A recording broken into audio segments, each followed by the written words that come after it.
Good morning student, class 8। आज आपका first lesson crops production and management जो last video में समाप्त किया था, और आज मैं आपको सेकेंड नहीं थर्ड लेसन केमिस्ट्री का फर्स्ट लेसन और बुक का थर्ड लेसन मैं आपको बताने जा रहा हूँ। सिंथेटिक फाइबर्स एंड प्लास्टिक जो केमिस्ट्री का पार्ट है और केमिस्ट्री का ये पहला लेसन क्लास 8 का है। फर्स्ट दो लेसन बायोलॉजी था, तो माइक्रो ऑर्गेनिजम्स इसके बाद में लेने वाला हूँ।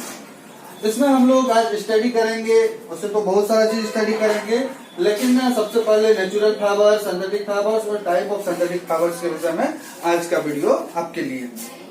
आप लोग घर में रहिए, अच्छा से रहिए और अच्छा से स्टडी कीजिए, क्योंकि अब जो है आपका ऑनलाइन ही पढ़ाई संभव हो पाएगी जब तक कि स्कूल नहीं खुल रही है।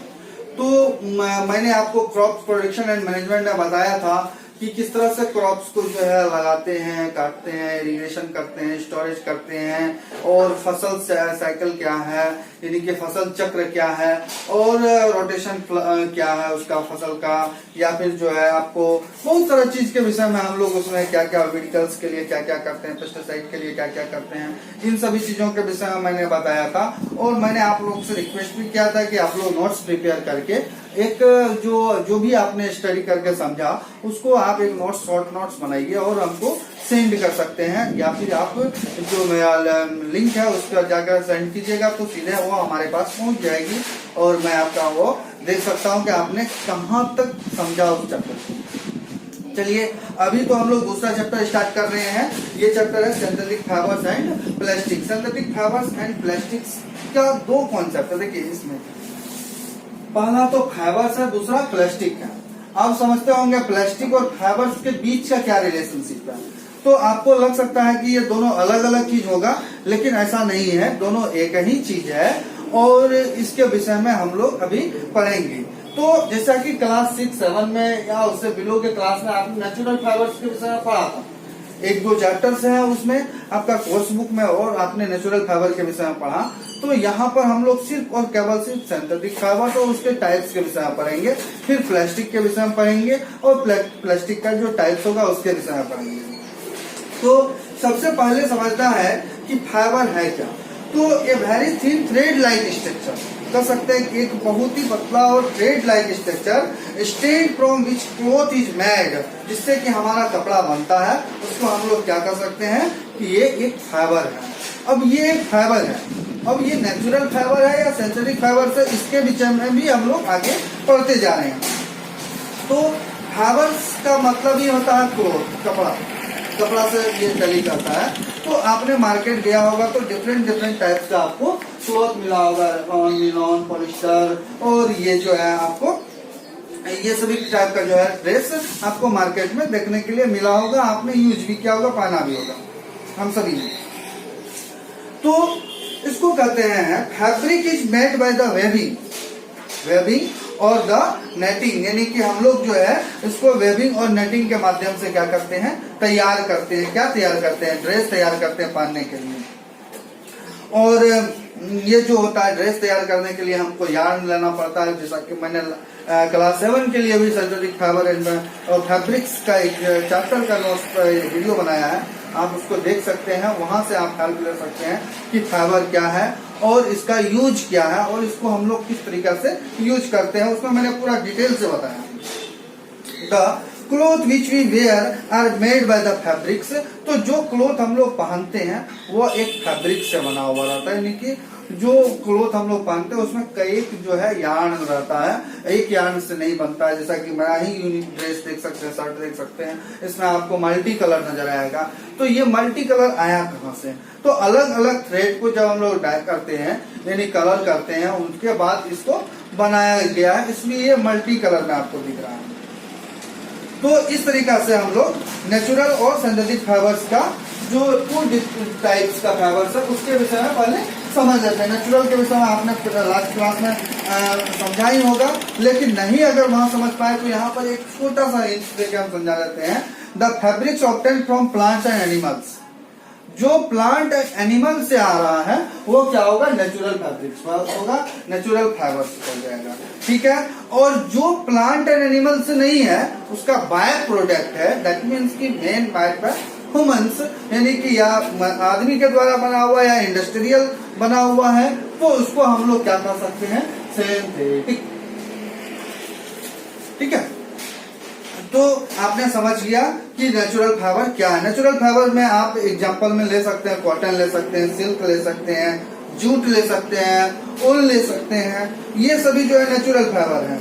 और synthetic fibres made by the human beings, जो ह्यूमन ने बनाया, क्या सब बनाया, रेनॉन, निलॉन, पॉलिस्टर और lots of the synthetic fibres are available in the market. तो बहुत सारा सिंथेटिक फाइबर्स जो है मार्केट में अवेलेबल है, आप वहां पर भी जाकर जब ड्रेस लेने के लिए जाते हैं तो उसको चेक करके आप समझ सकते हैं कि सिंथेटिक फाइबर का क्या क्वालिटी है और नेचुरल फाइबर का क्या क्वालिटी है। अब बात करते हैं, इसमें एक पॉइंट आता है पॉलीमर। तो जब हम लोग सिंथेटिक फाइबर्स को स्टडी करते हैं तो हम लोग को पॉलीमर का स्टडी करना एकदम अनिवार्य होता है, क्योंकि जब तक हम लोग पॉलीमर को नहीं समझेंगे तब तक हम लोग सिंथेटिक फाइबर्स को नहीं समझ सकते। पॉलीमर के अंदर में हमको मोनो के विषय में भी समझना है, तो मोनो के विषय में भी हम आपको बताएंगे कि मोनो क्या है और इसका हम लोग किस तरह से समझ सकते हैं इसको। तो पॉलीमर को कह सकते हो कि ये वेरी बिग मॉलिक्यूल्स, एक बड़ा मॉलिक्यूल्स होता है जिसको हम लोग पॉलीमर कहते हैं।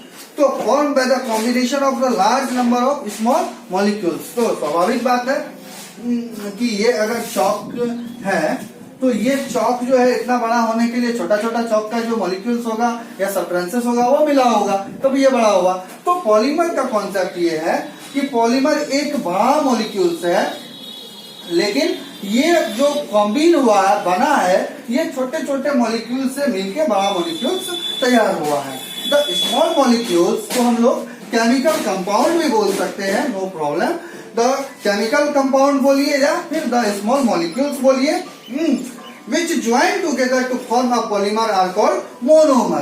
तो जो हम लोग छोटे छोटे जो केमिकल कंपाउंड इसका बना हुआ है, वो केमिकल कंपाउंड जब आपस में ज्वाइंट होता है, देखो जब आपस में ज्वाइंट होता है तो उसको हम लोग क्या कर सकते हैं, मोनोमर कर सकते हैं। जैसे कि मान लो कि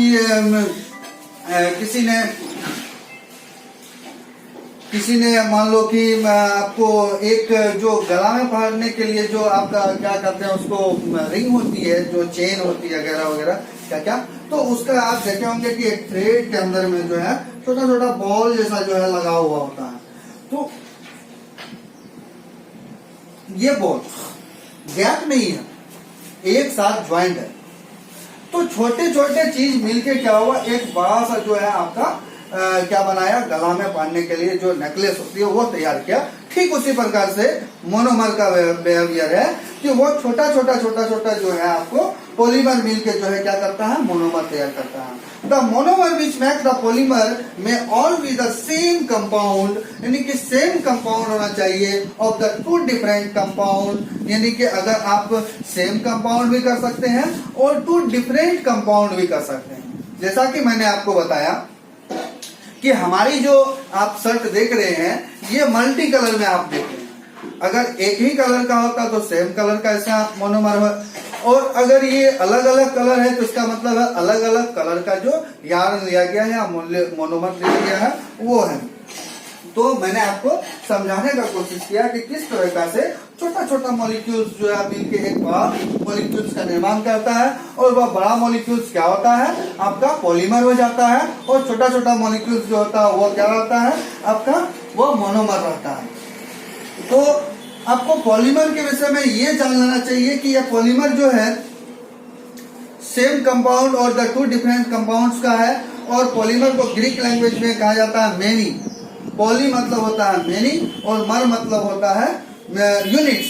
तो आप कह सकते हो कि मेनी यूनिट्स। तो एक यूनिट से तो कोई भी चीज नहीं तैयार होता, सिंगल एक यूनिट है, ठीक है। तो एक यूनिट को अगर हम लोग सिर्फ रख दे, वन यूनिट्स को सिर्फ ले लेंगे तो कुछ भी तैयार नहीं कर पाएंगे। कुछ भी बनाने के लिए हमको मोर देन वन की आवश्यकता होती है, एक से ज्यादा की जरूरत होती है। सिर्फ एक होने से हम लोग कुछ तैयार नहीं कर सकते हैं, वो प्रोसेस में दिक्कत आ जाएगा। इसलिए हम लोग को बहुत सारा मॉलिक्यूल्स को लेना पड़ता है। सेम कलर का भी ड्रेस आपको तैयार करना तब भी बहुत सारा मॉलिक्यूल्स को लेना होगा। और अगर आप मल्टी कलर तैयार करना चाह रहे हैं तो अलग अलग जो है पॉलीमर का यूज करना होगा। तो polymer is made of many small repeating units of chemical compound. तो रिपीटिंग यूनिट्स मतलब कह रहा है कि जो जो चीज हमने रिपीट किया है वो एक केमिकल कंपाउंड है, that is called a monomer. आप इसको कह सकते हो कि ये एक मोनोमर है। यहां तक आप समझ गए होंगे। अब है पॉलीमर दो टाइप का होता है। ये समझना जरूरी है कि कौन कौन टाइप का पॉलीमर होता है। तो पहला है नेचुरल पॉलीमर, दूसरा है सिंथेटिक पॉलीमर। अब नेचुरल और सिंथेटिक में क्या डिफरेंस है ये आपको चैप्टर स्टार्ट करने से पहले ही हम समझाए थे, और उसी वक्त समझाए थे कि हम लोग यहाँ पर सिर्फ और केवल सिंथेटिक फाइबर के विषय में स्टडी करेंगे। लेकिन जो आपने लास्ट क्लासेस में पढ़ा, यानी कि आपने प्रीवियस ईयर में जो पढ़ा, क्लास 7 में पढ़ा होगा, 6 में पढ़ा होगा, तो वहां पर हम लोग नेचुरल फाइबर के विषय में ज्यादा पढ़े थे। तो नेचुरल पॉलीमर के अंदर में क्या आएगा, जो प्लांट प्रोडक्ट्स है या एनिमल्स प्रोडक्ट है वो आपका नेचुरल पॉलीमर होता है। जैसे कि कॉटन हो गया, ऊल हो गया, सिल्क हो गया, ये सबको आप नेचुरल पॉलीमर के अंदर में रख सकते हैं। अब दूसरा बात है कि natural polymer called cellulose. Cellulose का नाम सुनते ही आपको प्लांट याद आ गई होगी, किसी को ग्लूकोज भी याद आ गई होगी। तो ग्लूकोज को ध्यान में नहीं रखना, अभी ग्लूकोज को साइड कर दीजिए। सेलुलोज एक प्लांट का अंदर का सेल है। तो ये सेलुलोज क्या है कि नेचुरल पॉलीमर को हम लोग कह सकते हैं, सेलुलोज भी कहते हैं। Cellulose is the polymer which is made up of a large number of the small glucose molecules. तो सेलुलोज जो तैयार होती है मैंने आपको पहले भी बताया है। अब मैं थोड़ा सा प्लांट पर चला जाऊंगा अभी फोटोसिंथेसिस में। जब फोटोसिंथेसिस की प्रोसेस होती है तो आपने देखा होगा कि वहां पर ग्लूकोज का फॉर्मेशन होता है और ऑक्सीजन भी रिलीज होती है। तो ऑक्सीजन को अभी साइड कर दीजिए, ग्लूकोज का फॉर्मेशन होता है। वो ग्लूकोज ही बाद में कन्वर्ट होता है सेलुलोज में जाके प्लांट के अंदर में, और वो सेलुलोज जो है आपको छोटा छोटा स्मॉल अमाउंट का जो ग्लूकोज होता है वो एक सेलुलोज का बड़ा सा निर्माण करता है प्लांट के अंदर में। ज्वाइन वन टू अनदर, वो एक दूसरे से ज्वाइन किया हुआ रहता है। The walls of the plant cell are made of cellulose. Plant cell का जो वॉल होता है वो सेलुलोज से बना हुआ होता है। तो इसके विषय में मैं आपको प्लांट सेल जो आपका माइक्रो ऑर्गेनिज्म चैप्टर है उसमें भी बनाऊंगा, और एक स्पेशल चैप्टर ही प्लांट्स है तो उसमें भी मैं आपको समझाने का कोशिश करूंगा कि प्लांट सेल में किस तरह से सेलुलोज एडजस्ट होता है, कहाँ होता है, और उसका फॉर्मेशन कैसे हो जाता है। ग्लूकोज का जो फॉर्मेशन होता है फोटोसिंथेसिस से, उससे किस तरह से सेलुलोज बन जाती है, और इसके अलावा भी और कुछ बनता है क्या, इन सभी चीजों के विषय में हम लोग नेक्स्ट चैप्टर में या फिर नेक्स्ट वीडियो में आपको हम समझाने का कोशिश करेंगे। So would contain a large number of cellulose, यानी कि कह रहा है कि एक लकड़ियां जो होती है वो लार्ज नंबर पर जो है सेलुलोज को कंटेन करती है। तो मैंने बताया कि एक वुड जो है वो लार्ज अमाउंट पर क्या करता है कि सेलुलोज पॉलीमर को इकट्ठा करता है, अपने पास रखता है। The polymer occur in natural too, तो कह रहा है कि पॉलीमर जो है वो नेचर के द्वारा भी मिल सकता है, नेचर में भी तो ये घटना घटित होती है। तो नेलोन पॉलिस्टर और जो है आपको नेलोन पॉलिस्टर और आपका एक्रेलिल जो है ये आपका polythene, PVC, bakelite, melamines are called the synthetic polymers. ये सब जो है आपको ह्यूमन के द्वारा बनाया हुआ है मैन मेड पॉलीमर। ठीक है, अब बात करेंगे कि nylon fabrics is made up of the nylon polymers which in which two types. तो ये आपका जो है वो दो तरीका का होता है, two different types of the molecules, दो अलग अलग मॉलिक्यूल्स से बना हुआ होता है। मैं एक छोटा सा एग्जांपल देके आपको समझाने की कोशिश करता हूँ। आपका बुक में भी ऐसा फिगर होगा।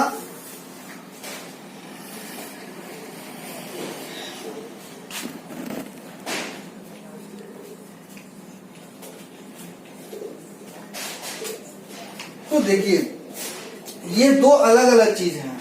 मैंने बीच बीच में एक गोल सर्कल किया है, दूसरा सिलेंड्रिकल सर्कल बनाया है, फिर गोल बनाया, फिर गैप देख के सिलेंड्रिकल, गोल सिलेंड्रिकल, इस टाइप का सर्कल बनाया है। तो इस ऐसा जरूरी नहीं है कि एक सर्कल होगा तो एक सिलेंड्रिकल होगा, ये कोई जरूरी नहीं है, वो भी सर्कल में ही होगा। मैं आपको सिर्फ ब्लैक बोर्ड पे ये समझाने का कोशिश किया हूँ कि किस तरह से एक चेन जुड़ा हुआ होगा। ये एक चेन सीरीज होती है पॉलीमर की, जो कॉम्बिनेट होती है और अल्टरनेटिव होती है, एक जो और अल्टरनेटिव होती है और एक लंबा चेन इसका जो है चलते रहता है। तो आप कह सकते हो कि synthetic fibres made by the human in industrial process not occur in naturally. तो ये एक सिंथेटिक फाइबर जो है वो इंडस्ट्रियल प्रोसेस है, यानी इंडस्ट्री में हम लोग तैयार करते हैं, और इसके विषय में हम लोग अब और ज्यादा स्टडी करेंगे। अब पॉइंट आता है आपका सिंथेटिक फाइबर्स। तो अभी तक मैंने आपको सिर्फ और केवल सिर्फ नेचुरल फाइबर्स और सिंथेटिक फाइबर्स का जो है आपको इंट्रोड्यूस करवाया। हाँ, अब हम लोग सिंथेटिक फाइबर्स को पढ़ना शुरू करते हैं, समझना शुरू करते हैं। The man made fibres produce from the chemical substances is called synthetic fibres. तो कह सकते हो कि एक ऐसा फाइबर्स जो केमिकल सब्सटेंसेस के द्वारा प्रोड्यूस हो रहा है, तैयार हो रहा है, उसको हम लोग कहेंगे synthetic fibres. Synthetic fibres are made by the industry by the chemical process called polymerisation. Polymerisation ये एक केमिकल प्रोसेस है जिसमें पॉलीमर को जो है तैयार किया जाता है फाइबर के लिए। Synthetic fibres is a long chain of the small units join together. एक सिंथेटिक फाइबर जो होता है बड़ा सा चेन होता है जिसमें छोटे छोटे मॉलिक्यूल्स, छोटे छोटे स्मॉल यूनिट्स जो है उसका जुड़ा हुआ होता है, तभी कोई चीज बड़ा यूनिट तैयार कर सकता है। अगर छोटा छोटा यूनिट्स को हम लोग नहीं ऐड करेंगे तो बड़ा यूनिट बनाना पॉसिबल नहीं है, वो दिक्कत हो जाएगी। तो आपने समझा कि etch small unit is the chemical compound. मैंने पहले भी बताया कि इसका जो केमिकल कंपाउंड होता है, हर यूनिट एक केमिकल कंपाउंड होता है, और केमिकल कंपाउंड ये केमिकल ऑर्गेनिक कंपाउंड होता है। ऑर्गेनिक का बात यहाँ आने से आपको समझना चाहिए, केमिस्ट्री का 3 ब्रांच है जनरली हम लोग स्टडी करते हैं, इसके अलावा भी केमिस्ट्री का एक ब्रांच है। 3 ब्रांच में क्या है, फर्स्ट आता है फिजिकल केमिस्ट्री, सेकेंड आता है इनऑर्गेनिक केमिस्ट्री, और थर्ड आता है ऑर्गेनिक केमिस्ट्री। जो हम लोग मैंने अभी जिक्र किया कि ये जो होता है केमिकल कंपाउंड, ये एक ऑर्गेनिक कंपाउंड होता है। तो ऑर्गेनिक कंपाउंड का कॉन्सेप्ट ये है कि ये कार्बन का कंपाउंड होगा, क्योंकि ज्यादातर ऑर्गेनिक केमिस्ट्री में हम लोग कार्बन के विषय में ही स्टडी करते हैं और उसका सीरीज के विषय में स्टडी करते हैं। तो many such small units join together one after the one from a very large single units called polymer। तो आप ये समझ गए, इट इज द पॉलीमर, और synthetic fibres is polymer made from the molecules of the monomer, that means the sometime 2 monomers और join together to form a long chain. कभी कभी 2 monomers एक साथ ज्वाइन करके एक लंबा चेन बना जाता है। तो इस तरीका से हम लोग सिंथेटिक फाइबर्स को समझ गए। अब सिंथेटिक फाइबर्स को जो है 4 मेजर कैटेगरी में डिवाइड किया गया है, जो मैंने ब्लैक बोर्ड पर लिखा है, रेयॉन, नायलॉन, पॉलिस्टर और एक्रिलिक। तो ये चारों के विषय में अभी हम लोग धीरे धीरे स्टडी करेंगे। तो रेयॉन जो है, rayon is made from fibres made fibres from the natural materials called cellulose.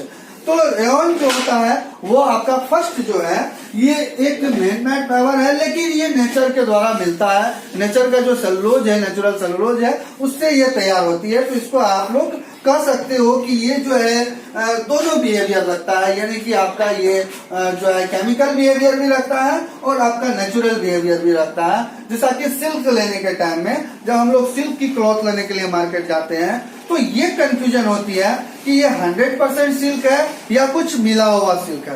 तो कुछ मिला हुआ सिल्क जब हम लोग जिक्र करते हैं, या जो आपका जो क्लॉथ सेलर होता है वो जिक्र करता है कि ये कंप्लीट सिल्क नहीं है, इसमें सिल्क भी है और आपका रेयॉन भी मिला हुआ है, ठीक है।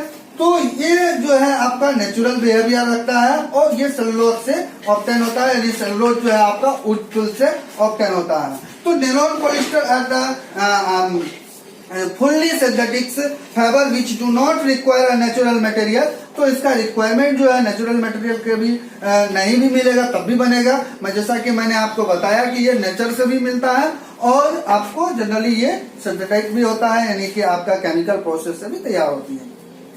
तो यहां पर मैं वुड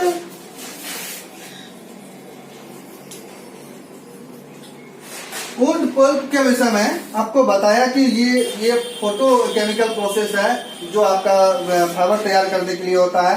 तो वुड पल्प एक सॉफ्ट है, सॉफ्ट व्हीट और mass of the fabric opted from the would, यानी कि वुड के में आपने लकड़ी का जब देखा होगा बड़ी बड़ी पेड़ कटती है तो उसके बीच से सॉफ्ट कलर का और बहुत ही भीगा हुआ आपको पाउडर नीचे आता है, डस्ट आती है, उसी को करते हैं, उसी में जो है आपका ये फाइबर का निर्माण होता है।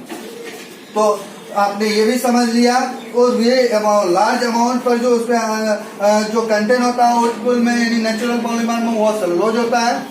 अब रेयॉन के विषय में बात करते हैं। तो आपने इसके विषय में जो है जूनियर क्लासेस में पढ़ा होगा, क्लास 6-7 में आपको बहुत अच्छा से इस चीज को समझाया गया होगा। यहाँ मैं आपको समझाता हूँ कि silk is a natural fibre obtain from silk worm. Silk एक नेचुरल फाइबर है जो सिल्क वर्म के सिल्क के कीड़े से मौत से तैयार होती है। और ये fibre the fibres made from the natural silk form is very very very costly, यानी आप कह सकते हो कि जो नेचुरल सिल्क होता है वह बहुत ही ज्यादा महंगा होता है और हर व्यक्ति के लिए वो कंफर्टेबल प्राइस नहीं होती है, बहुत ज्यादा कॉस्ट होता है, इसलिए आपको वो सिल्क यूज करने में दिक्कत आएगा। बट द ब्यूटीफुल टेक्सच्योर, यानी कह रहा है कि एक बहुत ही अच्छा टेक्सच्योर, अपीयरेंस, शाइनिंग, लस्टर, बहुत सारा चीज होता है। इनसे वो जो है नेचुरल फैब्रिक्स फैंटास्टिक एवरीवन, तो कह रहा है नेचुरल जो फैब्रिक्स होता है वो हर चीज से अलग होता है, वो देखने में भी अच्छा लगता है, वो बहुत बढ़िया इसमें ये टेंडेंसी होता है। So it have been made to make artificial which would be the cheaper than natural silk. तो कह रहा है कि आर्टिफिशियल जो रेयॉन से बनता है वो आपका नेचुरल से बहुत सस्ता होता है, यानी कि आप कह सकते हो कि एक नेचुरल सिल्क लेने के लिए आपको अगर 100 रुपीज आ रहा है, कॉस्ट आ रहा है, 100 रुपए आपको खर्च हो रही है, तो आप आर्टिफिशियल लेंगे तो वो 50 से आपको 70 के बीच में आ जाएगा। तो बहुत सस्ता हो गया, बहुत रेट कम हो गया, चीप हो गया। Toward the end of the 19th century, जब 19वीं शताब्दी की अंत होने लगी, तो वे successfully to obtain from the fabrics having property similar to that of the silk, यानी कि सिल्क की तरह सिमिलर प्रॉपर्टी तैयार करना शुरू कर दिया गया। The fibre we call the rayon, ये 19वीं शताब्दी के अंत में ही आया। समझ में आई बात? अब है rayon is obtain regarding as artificial silk. आप कह सकते हो कि ये एक आर्टिफिशियल सिल्क है, इसलिए rayon is made fibres prepared from raw materials called cellulose bye the chemical treatment. तो कह सकते हो कि ये केमिकल ट्रीटमेंट के द्वारा नेचुरल सेलुलोज को जो है कन्वर्ट किया जाता है।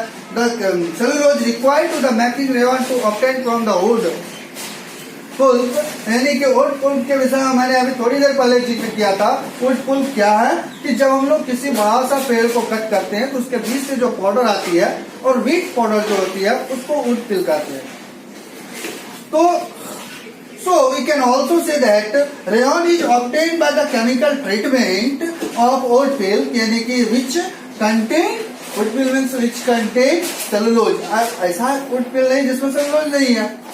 मान लो कि बहुत सारा जो वुड पल्प आ रहा है, कोई जरूरी नहीं है कि सब में सेलुलोज होगा ही होगा, किसी में ज्यादा अमाउंट में होगा, किसी में कम अमाउंट में होगा, लेकिन मुझे चूंकि केमिकल ट्रीटमेंट करना है इसलिए हमको उसका जो है अमाउंट ज्यादा लेना होता है।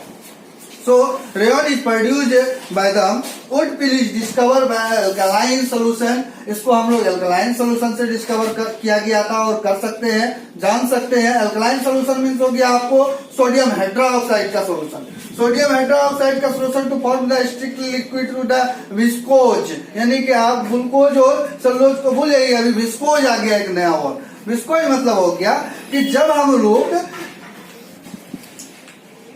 जो आपका सेलुलोज पार्ट है यानी कि वुड पल्प का जो पार्ट है उसको हम लोग क्या करते हैं कि जैसे ही सोडियम हाइड्रोक्साइड का सोल्यूशन में डालते हैं, अल्कालाइन का सोल्यूशन में डालते हैं, तो वह क्या होता है, विस्कोज होता है। Viscose is forced to the pass of the tiny hole, यानी उसको एक टेनी हॉल से पास किया जाता है। एक सिलेंड्रिकल पाइप होती है, उससे उसमें टेनी हॉल बना के उसको पास किया जाता है।